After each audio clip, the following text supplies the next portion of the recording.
Ano nga ba gawing Naruto ang ating chat message?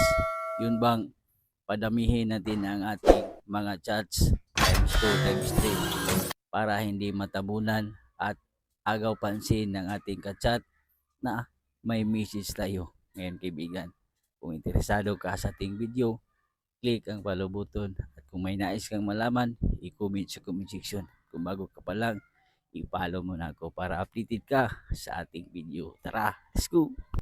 I-open mo lang ang iyong phone. Okay. Tap mo lang yung messenger.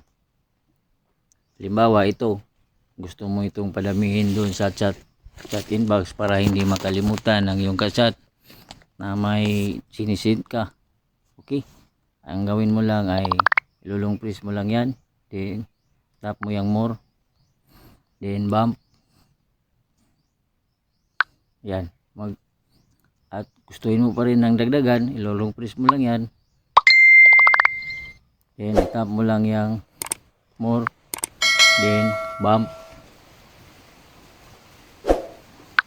Yan. So hindi talaga niya makalimutan kasi nga pabalik-balik ang iyong mga chat. So huwag kalimutan i-share ang ating videos. Salamat.